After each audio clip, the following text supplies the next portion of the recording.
अब ध्यान से देखो, रदरफोर्ड के एक्सपेरिमेंट में कौन से मेटल की फॉइल यूज हुई थी? क्यों?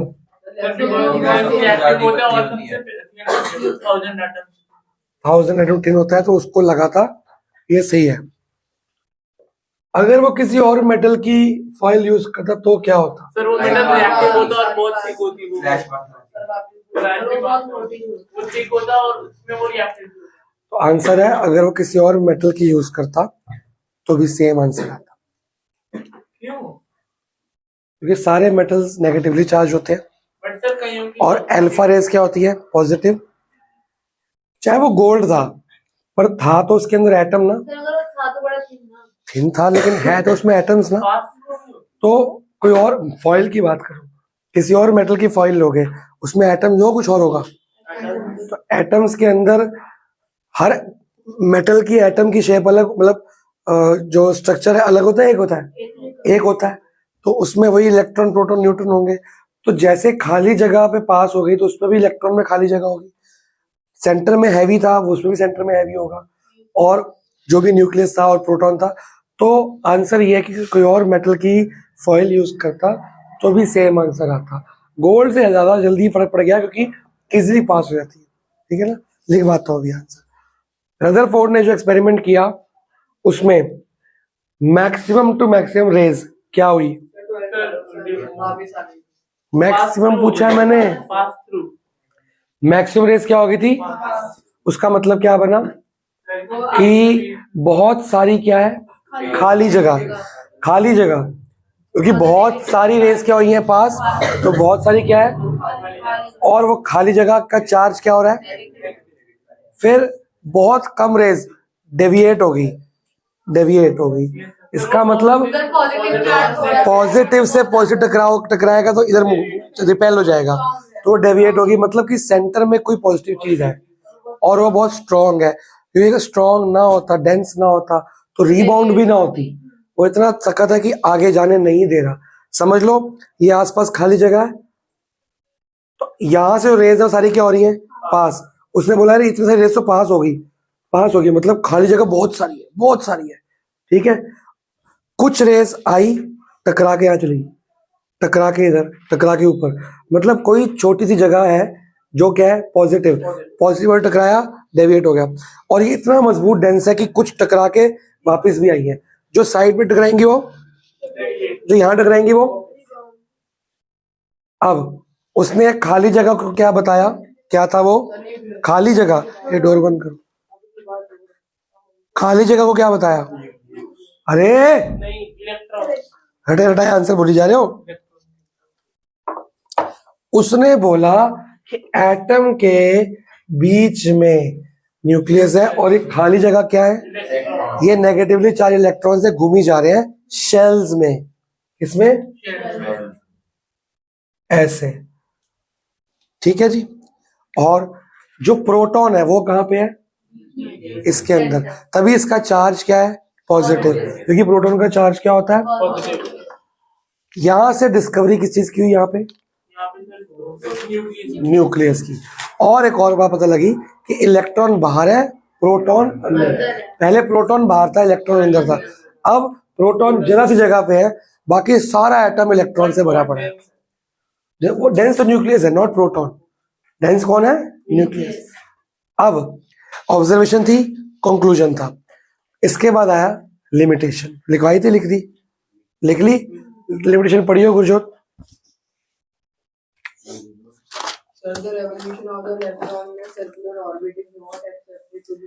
बस ये जो रेवोल्यूशन निकल के आया, इनोवेशन निकल के आया कि हाँ भी ऐसा एटम है, इसको स्टेबल नहीं माना गया। स्टेबल वर्ड का मतलब क्या होता है?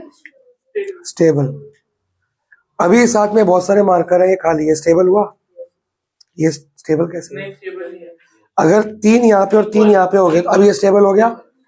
तराजू स्टेबल मतलब नेगेटिव चार्ज और पॉजिटिव चार्ज अगर बराबर होगा तो उसको क्या माना जाएगा? स्टेबल या न्यूट्रल। एटम्स का चार्ज क्या होता है? No charge. तभी उनको स्टेबल मानते हैं, ठीक है।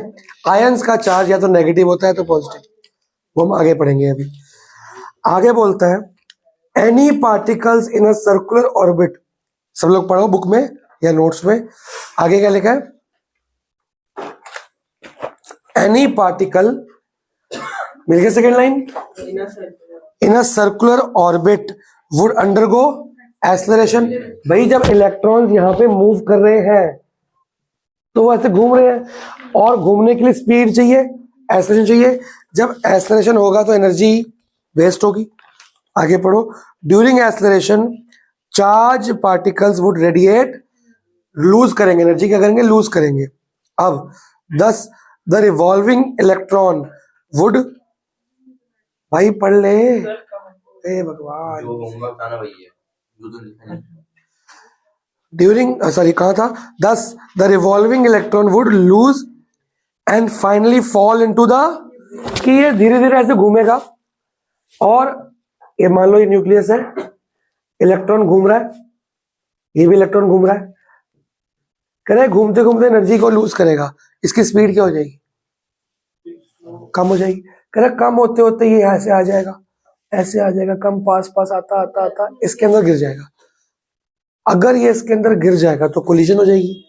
आगे पढ़ो, इफ दिस वर सो, अगर ऐसा होता तो the atom should be highly, atom तो गायब नहीं हो जाएगा, इलेक्ट्रॉन बर्स्ट, मतलब पटाखा फट जाएगा, बर्स्ट हो जाएगा, आग लग जाएगी। And hence matter would not exist in the form that we know, ये कॉपी की फॉर्म में ना होती, हम हमारी फॉर्म में होता, बोर्ड की फॉर्म में होता, मार्कर की फॉर्म में ना होता। पर क्या ऐसा होता है, मार्कर पड़े पड़े थोड़ा छोटा हो गया, फिर बड़ा हो गया, पिघल गया, ऐसा होता है। आज कॉपी ऐसी, कल कोई और शक्ल की आ जाएगी। अनस्टेबल तो नहीं है, स्टेबल है, जैसी थी वैसी रहेगी। मतलब एटम ऐसा नहीं है, ऐसा होगा।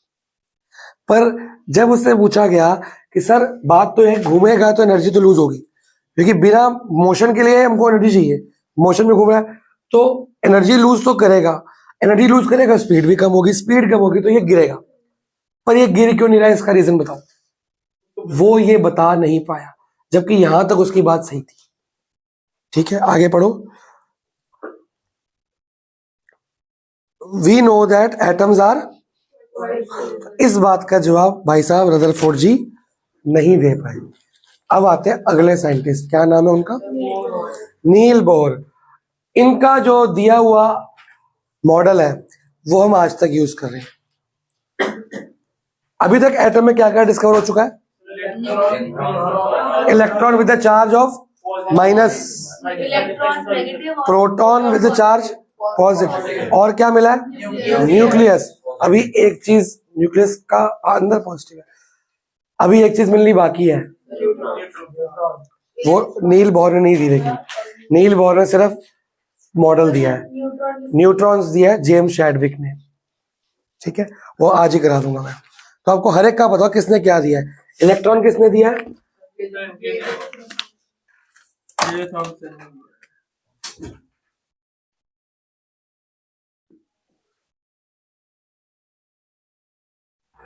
टेंथ में एक चैप्टर है, वो 2 साल से कि 3 साल से कटा हुआ है, अब एनसीईआरटी में गायब हो गया वो, पर वो पढ़ाता हूँ मैं, इनको भी 10th को पढ़ाना बाकी है, इनको मैं 1-2 क्लास दूंगा उसकी। वो इतना इंपॉर्टेंट है, जिनको आगे साइंस लेनी है उनके लिए तो बेस चैप्टर है वो, पीरियोडिक टेबल वाला, और इनको नहीं भी लेनी, उनको 10th की पढ़ाई करने में काफी हेल्प करेगा वो उस चैप्टर में नील बोर की बहुत इंपॉर्टेंस है, बहुत ज्यादा, इतनी ज्यादा कि वो चैप्टर, मतलब आज जो हम केमिस्ट्री पढ़ते हैं, वो केमिस्ट्री में जो कुछ भी आप फॉर्मूले बनाते हो, अच्छा आपने थर्ड चैप्टर फॉर्मूले बनाया था क्रॉस मल्टीप्लाई करके, वैलेंसी की आई थी, वो सब कुछ ये भाई साहब ने दिया, नील बोर। ये ना होता तो आज केमिस्ट्री ही ना होती, कुछ भी ना होता। ठीक है ना, लिखो जी, लिखना शुरू करेंगे, एक मिनट, हेडिंग डालो, बोहर्स मॉडल ऑफ एटम।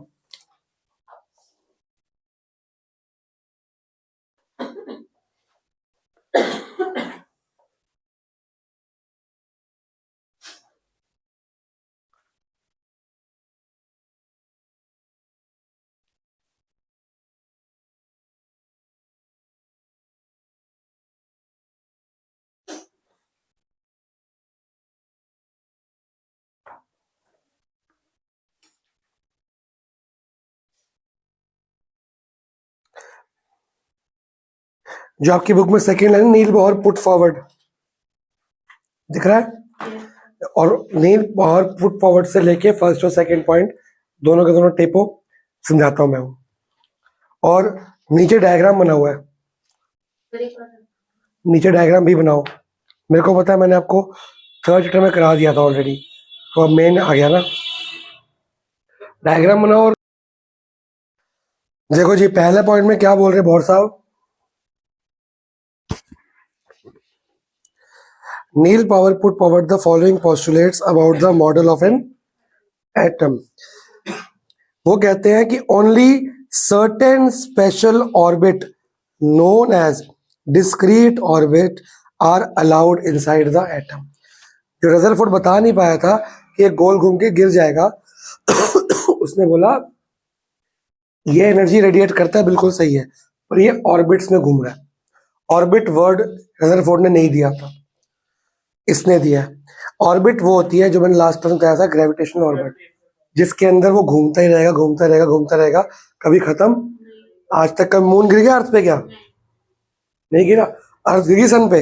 अर्थ कैसे आठों के आठों प्लैनेट सन के आसपास रिवॉल्व कर रहे हैं, ऑर्बिट में घूम रहे हैं कि ऑर्बिट छोड़ देते हैं? कभी ऐसा है कि मरकरी, वीनस, अर्थ, मार्स है, कभी उल्टी सीधी हो जाए, सफल हो जाते हैं कि आज सुबह सुबह अर्थ इधर हो गया, इधर हो गया? ऐसा तो नहीं होता। जो अपनी जगह पे, तो ये भी अपनी जगह पे घूमते गए, एनर्जी रेडिएट करते हैं, और ये ऑर्बिट्स हैं। कुछ एनर्जी ये रेडिएट करते हैं, कुछ इनको ग्रेविटी देती है। तो ग्रेविटी की वजह से इनको एनर्जी मिली जा रही है, मिली जा रही है, मिली जा रही है, जिससे ऑर्बिट में ग्रेविटी ने इसको पकड़ के रखा हुआ है। ये ऑर्बिट अपनी छोड़ के ना बाहर जा सकते हैं ना ये अंदर, ये बस घूमते ही रहेंगे, डिस्प्लेसमेंट की जीरो रहती है। ये ऑर्बिट है, इसलिए ये कभी न्यूक्लियस में गिरते नहीं है। While revolving in the discrete orbit, the electrons do not radiate। इनको वापस एनर्जी कौन दे रहा है? ग्रेविटी दे रही है। अब आगे लिखो, these orbits और shells, ये ऑर्बिट्स या शेल्स। हाँ भाई हरप्रीत, हर्ष क्या कह रहा है? Sine square theta plus cos square theta एक ब्रैकेट, एक तो खत्म हो गया, और sine square theta plus cos sine 4 theta हो जाएगा। Sine 4 theta minus sine square cos square plus cos 4 theta. अब साइंस 4 प्लस कॉस 4 का हम लगा, A square plus B square हमला होता है, ए plus B whole square minus 2ab, और एक माइनस ए बी तरह माइनस 3ab बन जाएगा वो। फिर ए स्क्वायर बी स्क्वायर का वो हो जाएगा 1, ए प्लस बी होल स्क्वायर है ना, sine square plus cos square का होल स्क्वायर हो, 1 हो जाएगा, वो भी खत्म होने शुरू हो जाएंगे। तो बस ले दे के बचेगा 1 minus 3 sine square cos square. Answer क्या चाहिए सबको? 1 minus 3 sines square cos square. ए ओरल हो गया भाई। These orbits or shell are called energy levels. Energy levels in an atom are shown in the figure. जो सबसे पहला लेवल है इसको बोला गया के शेल। क्या बोला गया? बनाया ब्रैकेट में कुछ लिखा है? सेकंड जब N2 है एल शेल।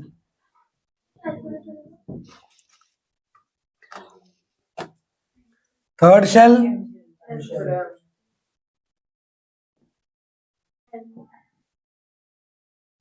ऐसे बढ़ता रहेगा आगे, के एल एम, ठीक है ना।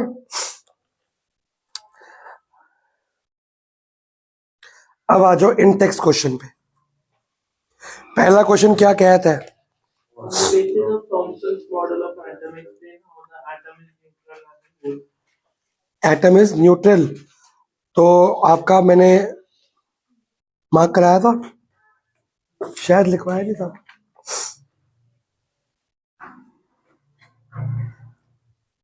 मैंने लिखवाया तो होगा ये इसका आंसर, It will carry जो थॉमसन मॉडल ऑफ एटम वाला आंसर है इसके लिए, वही टेप देना है। अगला question, on the basis of Rutherford's model of an atom, which subatomic particle is present in the nucleus of an atom? नहीं वाई एक्सिस थोड़ी बोला है इसमें,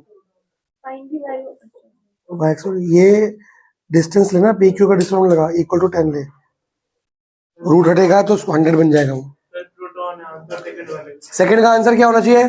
प्रोटॉन, ठीक है। Third, Draw a sketch of Bohr's model of an atom with 3 shells.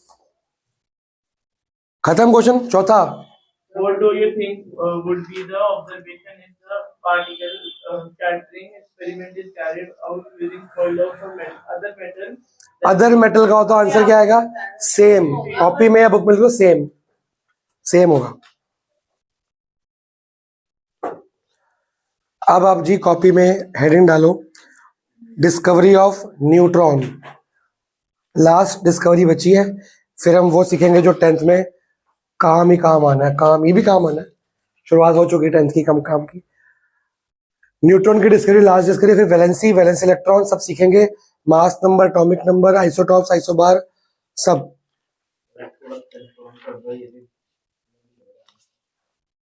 Answer तो अलग है पर जितना तूने किया है उस हिसाब से तेरा ये रेट देखो कहा था ये डायमीटर है.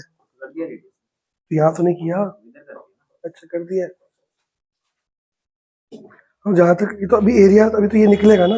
अच्छा जितना कर लिया ठीक है. बाकी में देखो आंसर गलत है पर कोई ना. अब तो गलत आंसर कुछ और है मेरे को याद है, पर इतना कर लिया बहुत है. ये सिर्फ 2 बच्चों का आंसर ठीक है. मोस्टली ने डायमीटर में कर दिया, कहीं ने रेडियस ने निकाला, कहीं ने एरिया उसको मान लिया. लेकिन जिसका सब कुछ ठीक है आंसर गलत है, खाली हाफ मार्क्स कटे.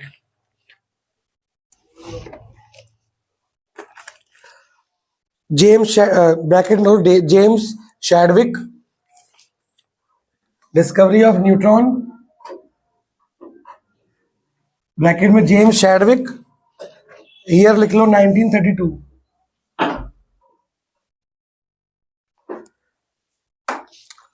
अभी आएगा क्लास में 1932. हम कहां से स्टार्ट हुए थे? 1878 से स्टार्ट हुए थे चैप्टर की स्टार्ट. 19 बेटा इक्वल टू 10 दिया हुआ ना. ये रूट उधर जाएगा ना, 100 बन जाएगा ना वो, फिर क्वाड्रेटिक इक्वेशन बन जाएगी. 1856 बेटा रूट दूसरा का है. रूट कटता नहीं है. नहीं पूरे के साथ थोड़ी है. शैडविक जी ने बताया, लिखो इन 1932 in Chadwick noticed that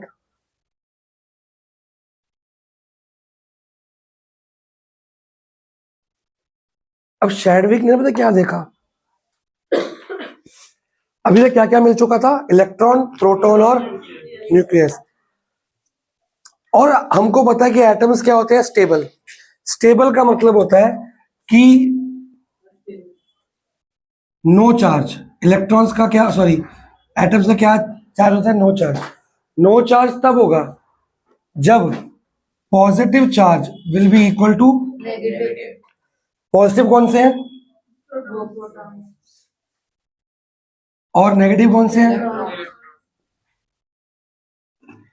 और ये माना गया कि जितने प्रोटॉन्स होंगे उतने इलेक्ट्रॉन्स होंगे कि अलग अलग होंगे? भाई अगर 20 प्रोटॉन है तो 20 ही क्या होंगे? 12 प्रोटॉन से 12 क्या होंगे? तो ये जो नंबर है, नंबर ऑफ, ध्यान से समझना, आप 10th क्लास का बेस सारा, जो आपके नंबर ऑफ प्रोटॉन होते हैं वही आपके नंबर ऑफ क्या होते हैं? वही आपका एटॉमिक नंबर होता है. जैसे आप वैलेंसी निकालते हो, ऑक्सीजन का एटॉमिक नंबर क्या है? 8. Don't confuse yourself with mass number and atomic number. Mass number हमेशा डबल के आसपास होता है. डबल भी हो सकता है, डबल से एक ज्यादा या कम भी हो सकता है. मार्क हो गया. एटॉमिक नंबर ऑक्सीजन कितना होता है? 8. इसका मतलब ऑक्सीजन के एटम के अंदर कितने इलेक्ट्रॉन्स होंगे और कितने प्रोटॉन्स होंगे? अब यहां पे दिक्कत आ रही थी उसको कि सर एटॉमिक नंबर तो ऑक्सीजन का कितना है? चलो ऑक्सीजन लेके चलते हैं. 8. इलेक्ट्रॉन कितने हो गए? 8. प्रोटॉन कितने हो गए? 8. पर दिक्कत ये आ रही है कि सर इसका जो मास नंबर है वो क्या है? 16. वो अब अगर ये 8 है, वो 8 है, तो मास नंबर कितना होना चाहिए?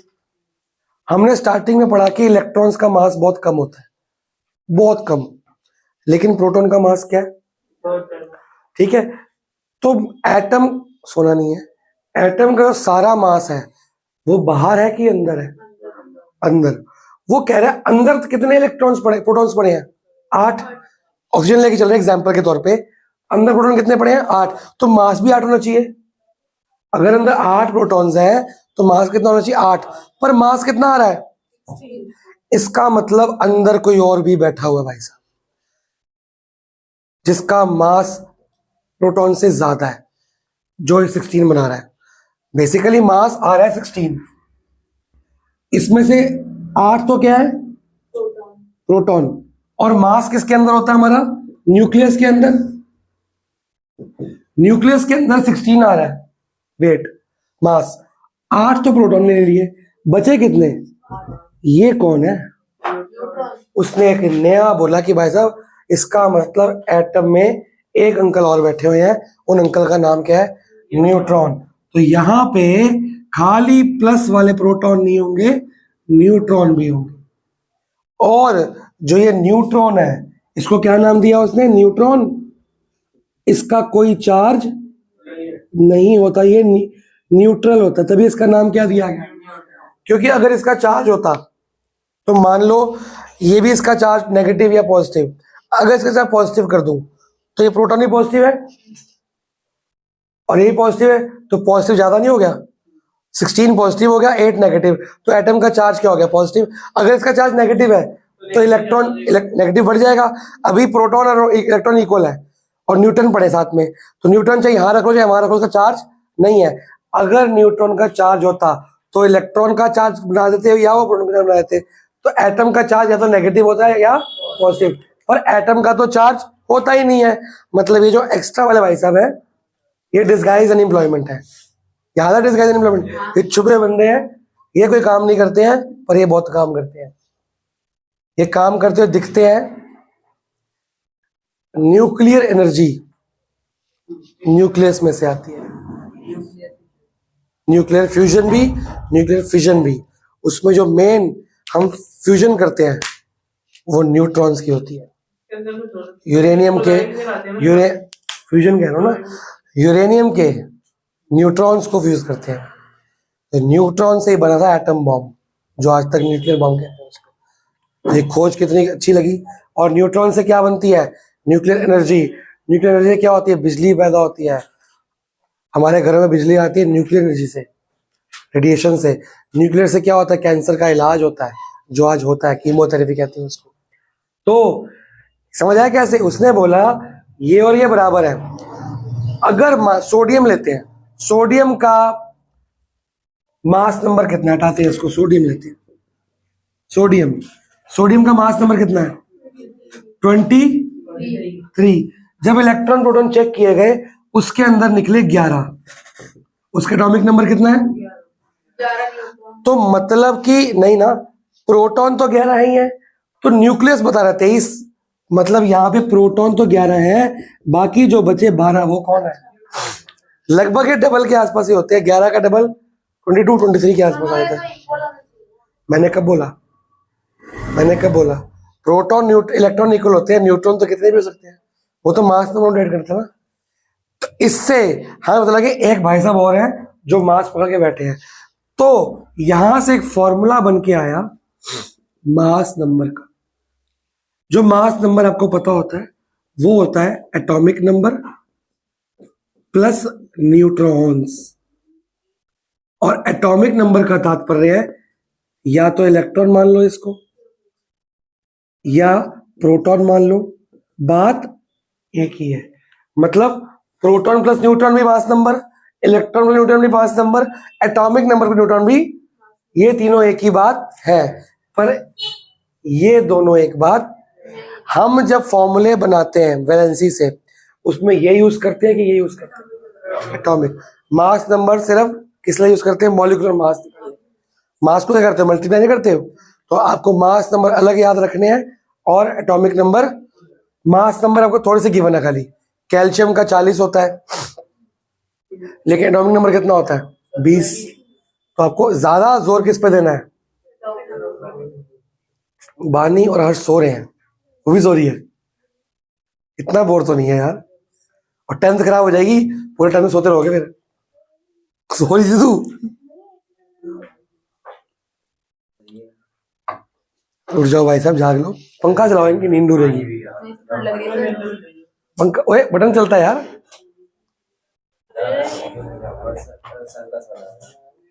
क्वेश्चन नंबर बता दे।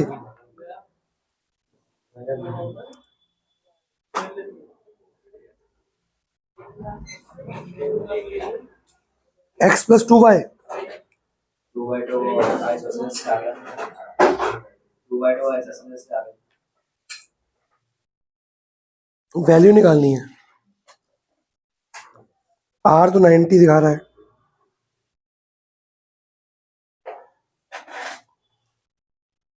ये ना ऐसे होगा, ये जो सेंटर एंगल है ना, ये होगा 90 minus x, 180 minus 90 minus x, ये बन गया 90 माइनस एक्स।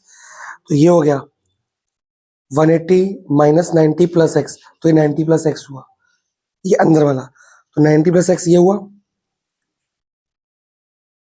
और ये y हो गया।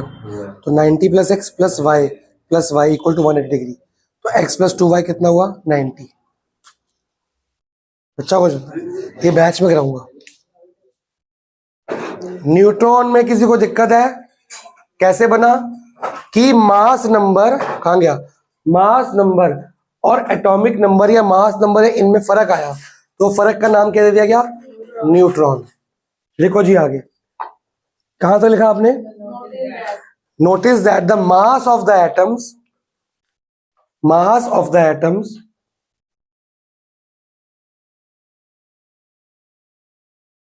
is more than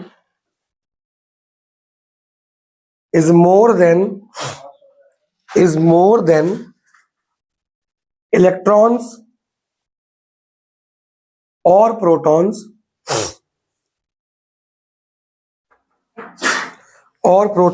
in it, full stop.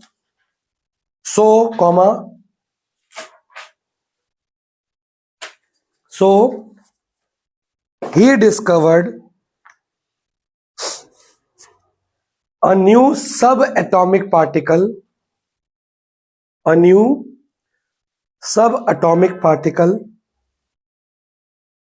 namely neutron.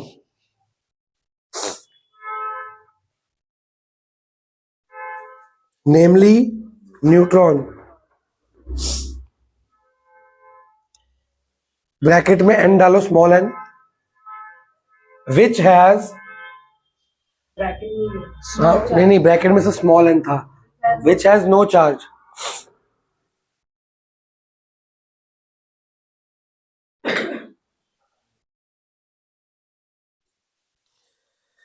Full stop.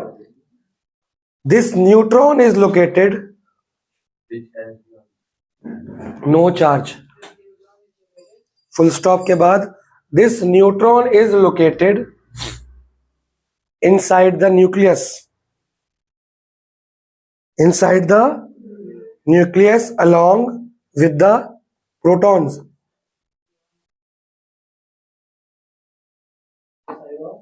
Inside the nucleus along with the protons.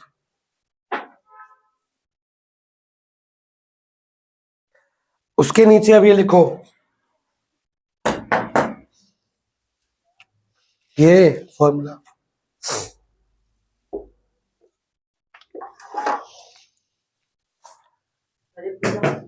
ये बस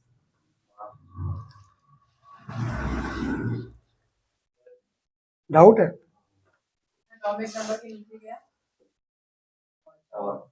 और इलेक्ट्रॉन और प्रोटॉन, आगे जाके देख ले, उठ के इधर आ जा। ठीक है, P छोटा है Q से, Q छोटा है R से, and PQ R natural number. सबसे बड़ा नंबर इस 30 दिया हुआ है, तो सबसे बड़ा नंबर जो तीनों को डिवाइड करता होगा, वो तीनों का क्या होगा? HCF। तीनों का HCF दिया हुआ है, तो पहले HCF में जो फैक्टर आएंगे क्या आएंगे? सारी कॉमन फैक्टर आते हैं, और पावर कौन सी होती है? तो 2 कॉमन है, आर पी क्यू में से छोटा कौन सा है? पी। तो एचसीएफ में आएगा 2 की पावर पी, 3 की पावर पी और 5 की पावर पी। तो ये आएगा 2 3 5 की पावर होल में पी इक्वल टू 30। पी आ गया, पी आ जाएगा, ठीक है। पी तो आ गया। Smallest number that leaves a remainder 2 when divided by each of A B C is, जो रिमाइंडर छोड़ता है 2 का जब तीनों से डिवाइड कर दो। ये एलसीएम है। एलसीएम पहले इसमें 2 वो कर दे, माइनस करना है प्लस करना है, एक मिनट रुक जा। माइनस करना है, ठीक है। इसमें से माइनस कर दे, कितना है 5400। और एलसीएम का फॉर्मूला को आता ही है कॉमन, सारे फैक्टर एक एक बार, सबसे बड़ी पावर क्यू और आर में से कोई ना कोई होगी, ठीक है। तो वो करके इक्वल टू रखेगा, पी तेरे को पता ही है, उसमें तेरा वो आ जाएगा। एक मिनट रुक जा, लिखा जी। Yes. अब एक सवाल, एटॉमिक नंबर और मास नंबर का फर्क पता लग गया, ठीक है। एटॉमिक मास और मास नंबर में क्या फर्क है? दो बातें, एटॉमिक नंबर मास नंबर तो पता लग गया, मैं बोल रहा हूं एटॉमिक मास और मास नंबर में क्या फर्क है? एक ही बात है, एटॉमिक मास बोल दो या एटॉमिक मास मतलब एटम का मास, मास नंबर मतलब मास, एटम का मास। तो एटॉमिक मास आए या मास नंबर आए, बात सर आपने मास नंबर लिखवाया था, एटॉमिक मास तो लिखवाया नहीं था, ऐसा नहीं बोलोगे?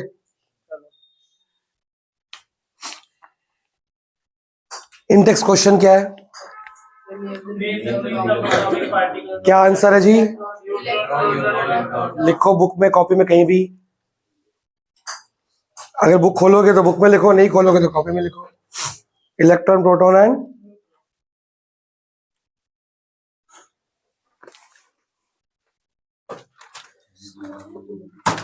Second, Helium atom has 4 atomic mass of 4u and 2 एक protons minute, in it. Helium का मास कितना है?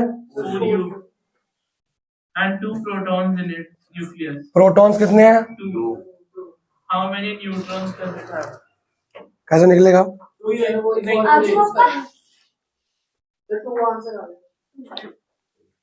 बेटा फॉर्मूला क्या है? Mass number equal to atomic number plus neutron. क्या क्या गिवन है और क्या गिवन है? प्रोटॉन। क्या निकालना है? न्यूट्रॉन। कितने? न्यूरॉन नहीं, न्यूरॉन नर्व्स को बोलते हैं। 7 क्वेश्चंस बचे हैं, करो, वही करना ना। समझ आया? फॉर्मूला क्या लगाओगे जी? Mass number equal to atomic number plus neutron. याद रहेगा, man, M mass equal to atomic number neutron. अब मास नंबर कितना दिया? 4। एटॉमिक नंबर प्रोटॉन न्यूट्रॉन बात एक ही होती है। कितना आ गया? ठीक है जी, पापा, लिखो, इसमें करना क्या है? सॉल्यूशन करना है। उसमें 25% ऑफ और मनी उसने बैंक में जमा करा दिया, तो 20% ऑफ द रिमाइंडर, मतलब जो जितने पैसे उसने जमा करवाए हैं उसके 20% उसने ये एक्स लेके होगा, स्पेंड कर दिए, ठीक है। फिर शी हैज 6000 लेफ्ट विद, ये मैं करा दूंगा, तो ये पहले 13 से कर, उसको सर्कल करके मैं कराऊंगा। कर लिया जी? मैंने ना क्वेश्चंस करवाए हैं वो रेशियो वाले, मतलब रेशियो परसेंटेज हमने कर लिया ना वो, 3:1 मतलब 3/1 वो वाला क्वेश्चन। तो किया तो हमने। एक्स लेके कराया, एक्स लेके, पता नहीं, ऐसे ही कराया मेरे ख्याल से, एक्स वाले परसेंटेज कराई है। पता नहीं। चल मैं करा दूंगा। हेडिंग डालो, हेडिंग जो बुक में डली हुई है। How are electrons accommodated in the shells.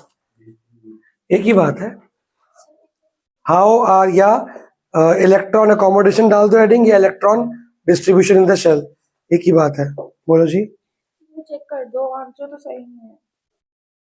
तो एक्स और वाई की इक्वेशन बनानी है ना हमें, इसमें एक्स वाई की इक्वेशन बनेगी, सही तो है, किसे क्या आंसर है? 15x - 5 है यार। तो कैलकुलेशन मिस्टेक कर दिया आपने कहीं ना कहीं, आगे करो।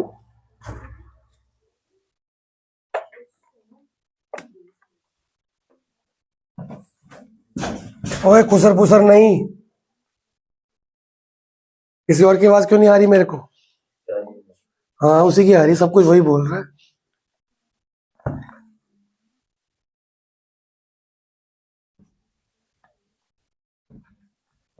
कंसेप्ट खराब हो जाएगा, पूरी टेंथ खराब हो जाएगी। हमको ये तो पता लग गया कि अब सेल के अंदर, सॉरी एटम के अंदर कितने पार्टिकल्स होते हैं? Electron negative, proton positive, neutron non neutral. लेकिन और ये पता लग गया प्रोटॉन और इलेक्ट्रॉन क्या होते हैं आपस में बराबर। तो हर शेल में कितने इलेक्ट्रॉन्स आ सकते हैं? कैसे पता लगा पहले में दो? फिर वो तो बताया था और चैप्टर में बताया था, पहले में 2, दूसरे में 8 और लास्ट के शेल में कितने आएंगे? इसमें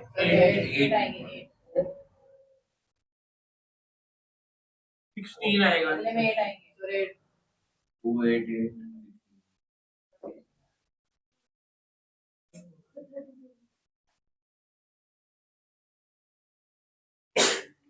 ये ऐसे बढ़ता रहेगा।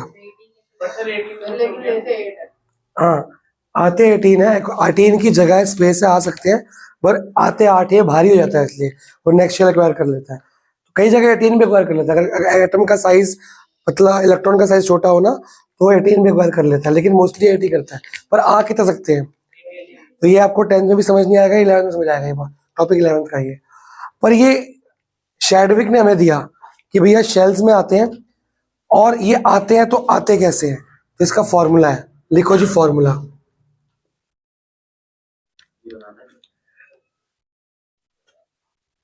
हाँ बनाना तो है, पहले फॉर्मूला लिख लो। फॉर्मूला है जी हमारा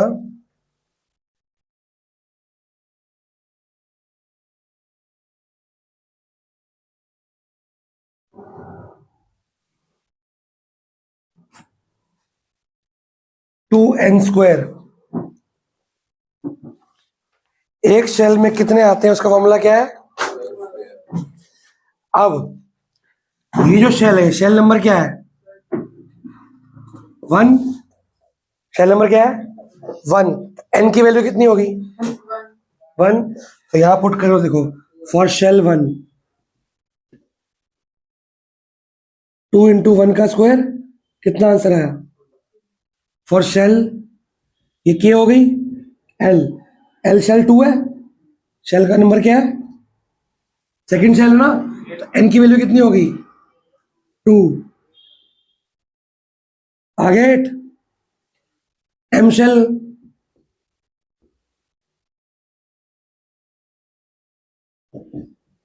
पुट करो, 2 3 का स्क्वायर, 3 का स्क्वायर क्या होता है? 9 2 ज़ा, ऐसे 2 का 4 का स्क्वायर 16 2 ज़ा। फॉर्मूला क्या है? 2 × n²। लिखो जी, डायग्राम में बनाओ। 13 क्वेश्चन है इसमें, ये तो मेरा सही है, ठीक है। उसमें जो है इसमें विशाल 26.7। हाँ तो बेटा 100 में से माइनस करेगा ना, तो गलत है ना ये वाला सही है वो मेरा। तूने वो सही है, बता दूंगा सबको मैं। 26.7 आ रहा है। टोटल परसेंटेज किस चीज की ना 100 होती है, 100 होती है ना, तो 6 और 3 9 बन रहा है ना, ये 7 हो जाएगा। इसको बोलते हैं एस्टिमेट करना, एस्टिमेट करना बोलते हैं। तूने खाली 1 डिजिट तक किया, आगे जा रहा था ना, ये वही बार बार वही हो रहा था। ये होता है 26.666, ये हो रहा है 73.3333। अब डेसिमल में रूल होता है कि आपने कहाँ तक लेना चाहते हो। मान लो यहाँ तक लेना चाहते हो, इसके बिल्कुल बाद वाला कौन सा है? अगर इसके बिल्कुल बाद वाला 5 या 5 से बड़ा होगा, क्या 5 या 5 से बड़ा होगा, तो ये एक बढ़ा देते हैं। क्यों? ये मैथ्स का रूल, एस्टिमेट करते हैं इसको, क्योंकि अभी गायब कर अप्रॉक्स करें ना। अगर इसके बाद वाला 5 से छोटा, मतलब 5 भी होना चाहिए, 0 से 4 होगा। इसके बाद इसको नहीं देखते, इसके बाद वाले देखते हैं। इसके बाद वाला 0 से 4 तक होगा, तो ये सेम रहता है। इसके बाद वाला 5 से 9 के बीच में आता है, तो ये एक बढ़ा देते हैं। फॉर एग्जांपल 50 42.976 हमने मान लो यहाँ तक लिखना है, तो ये 5 से बड़ा है, तो ये 98 हो जाएगा। समझ गया? जिसको जहां तक लिखना है उसके बाद तक देखते हैं, इसलिए ऐसा हुआ है। तो मतलब मेरा आंसर भी ठीक ही है बेटा, बट गलत हो गया ना, क्योंकि 100% नहीं बन रहा वो तेरा 99 तेरा। तो बेटा सब कुछ मेमोरी बताएगी। 99.9% तेरा आ रहा है, 0.01% रह गया, वो इसलिए रह गया। और खा 100% पूरा होना चाहिए। ये लिखिया, इसके नीचे लिखो but maximum number of electrons, but maximum number of electrons that can be accommodated in an orbit, that can be accommodated in an orbit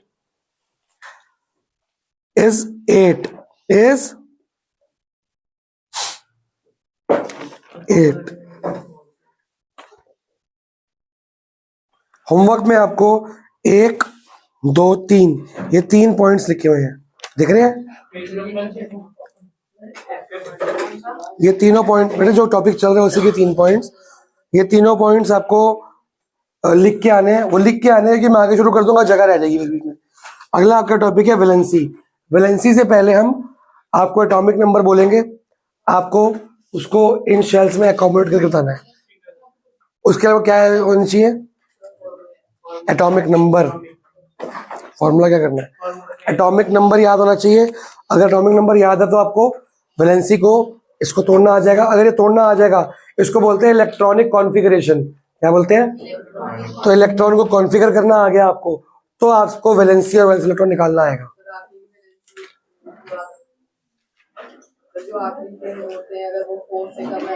वो वैलेंसी, तो वैलेंस और वैलेंस इलेक्ट्रॉन का दोनों का मतलब बताया जाएगा आपको डिटेल में, ताकि 10th पूरी सुधर जाए। तो मंडे को बताया।